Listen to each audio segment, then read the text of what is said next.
कक्षा 10वीं गणित प्रश्नावली 1.1 पढ़ रहे थे हम। उसका है ये 5वां प्रश्न। यूक्लिड विभाजन प्रमेय का प्रयोग करके दर्शाइए कि किसी धनात्मक पूर्णांक का घन 9m प्लस 1 या 9m प्लस 8 के रूप का होता है। इसका हल देखते हैं हम।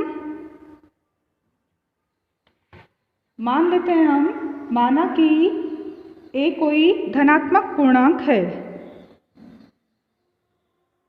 माना कि a कोई धनात्मक पूर्णांक है। a कोई धनात्मक पूर्णांक है तथा b बराबर क्या मान रहे हैं हम? 6 तथा b बराबर है 3। तब यूक्लिड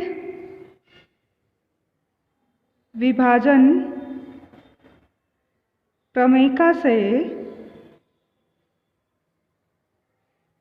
a बराबर 3 माना है हमने, तो 3q प्लस r प्राप्त होगा। अब 3q है तो जो r होगा शेषफल वो 3 से हमेशा क्या होगा? छोटा होगा। तथा r बराबर होगा या तो 0 या 1 या 2। तब a बराबर 3q या a बराबर अगर शेषफल 1 हुआ तो 3q प्लस 1 या a बराबर शेषफल अगर 2 हुआ तो 3q प्लस 2 प्राप्त होंगे। अब ये पहली स्थिति है जब शेषफल 0 होगा, ये दूसरी स्थिति है जब शेषफल 1 आएगा, और जब शेषफल 2 आएगा तो ये तीसरी स्थिति बनेगी। अब इन तीनों स्थितियों को हमें देखना है कि किसी धनात्मक पूर्णांक का घन, इन तीनों स्थितियों का क्या करना है हमें? घन घात 3, और उसको लिखना है हमें 9m प्लस 1 और 9m प्लस 8 के रूप में लिखना है। तो स्थिति पहली,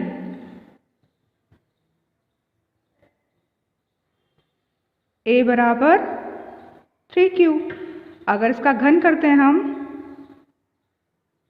घन करने पर a का क्यूब बराबर 3q का भी क्यूब, तो a का क्यूब 3 का क्यूब यानी 3 को 3 बार गुणा करना है। 3 त्रिका 9 नहीं, 3q गुणित 3q और गुणित 3q, तो a क्यूब आएगा 3 त्रिका 9 और 9 तिया 27 q का क्यूब।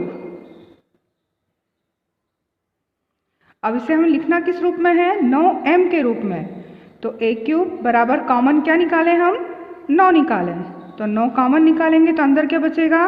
27 9 के पाड़े में आता है 3 बार, 3q का क्यूब, यानी a क्यूब की वैल्यू आई है 9, और इसको हम किसके रूप में मानेंगे? m के रूप में, जहाँ m का मान है कितना? m बराबर है 3q का क्यूब, ये 3q क्यूब, इसको हमने मान लिया m, तो 9m, और जहाँ m की वैल्यू है 3q का क्यूब, तो ये 9m इस रूप में मिल गया हमें। अब हमें लाना है 9m प्लस 1 के रूप में। दूसरी स्थिति है,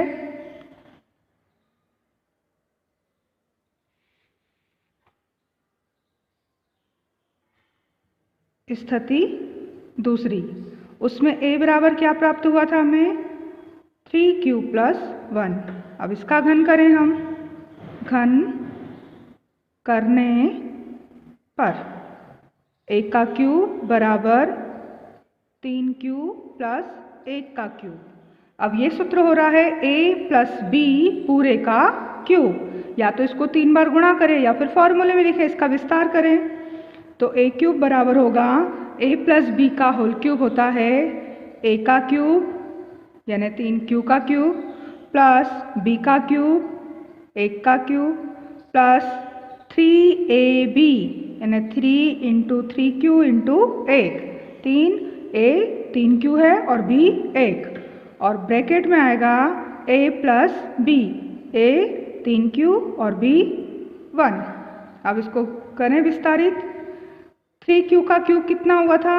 3q का cube 3q into 3q into 3q वो होगा 27q का क्यूब। 1 का क्यूब 1 को 3 बार गुणा करें, 1 एकम 1 एकम 1 ही आएगा, प्लस 3 त्रिका 9q और उसका गुणा करना है हमें अब अंदर 3q प्लस 1 में।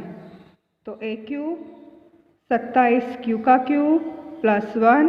अब 9 का गुणा 3 में, 9 तिया फिर 27, q और q का वर्ग प्लस 9q एकम 9q।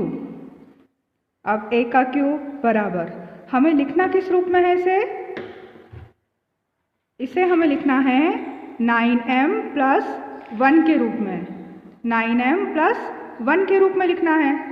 तो ये जो प्लस 1 है हमारा उसको हम लास्ट में लेते हैं, 27q का क्यूब, फिर लिखेंगे हम 27q का स्क्वायर और फिर लिखेंगे हम 9q और ये जो प्लस 1 है वो लास्ट में। अब कॉमन क्या निकालना है हमें? 9m के रूप में लिखना है इसको, तो इसमें से 9 हम कॉमन निकाल लेते हैं। तो 9 कॉमन निकाला हमने,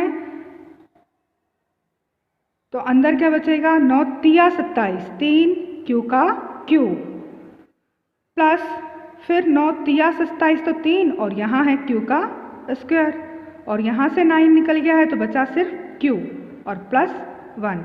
अब इस पूरे को हम किसकी वैल्यू किसके बराबर मानेंगे? m के बराबर। तो ये a क्यूब हो गया 9, ये पूरा हमने मान लिया m और ये हो गया 1। अब जहाँ m की वैल्यू है क्या? m ये पूरा है 3q का क्यूब प्लस 3q का स्क्वायर प्लस q, ये दूसरी स्थिति हुई। अब तीसरी स्थिति में हमें क्या लाना है? 9m प्लस 8 के रूप में लाना है। तो अब देखते हैं हम तीसरी स्थिति।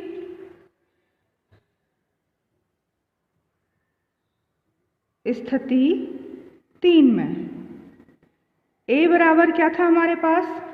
a बराबर था हमारे पास 3q प्लस 2, ये थी तीसरी स्थिति हमारी, 3q प्लस 2। अब इसका क्यूब करेंगे हम, इसका घन करेंगे, 3q प्लस 2 का क्यूब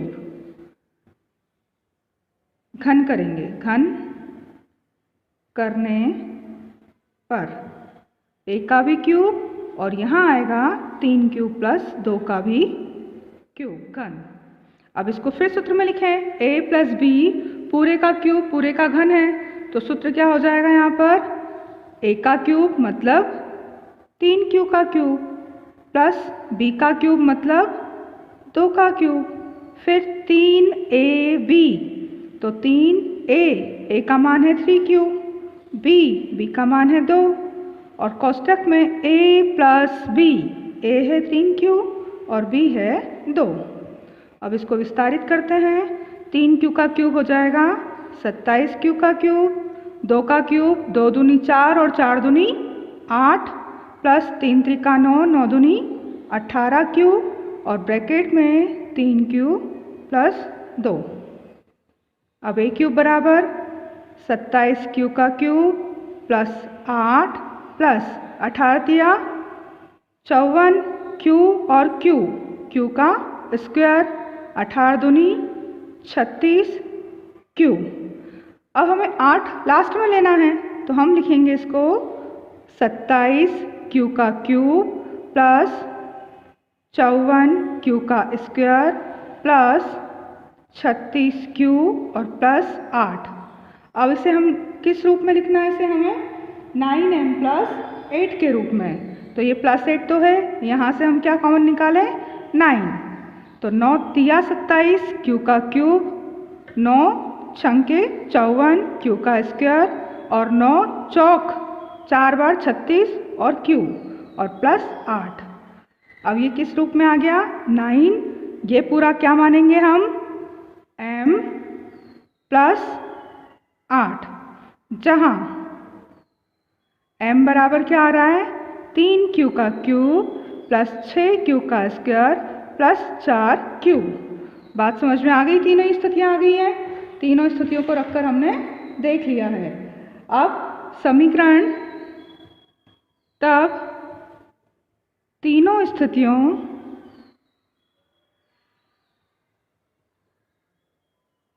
को देखने पर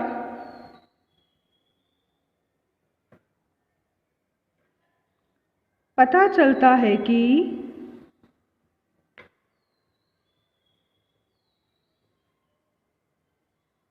a क्यूब 9 से भाज्य है। अतः किसी धन पूर्णांक को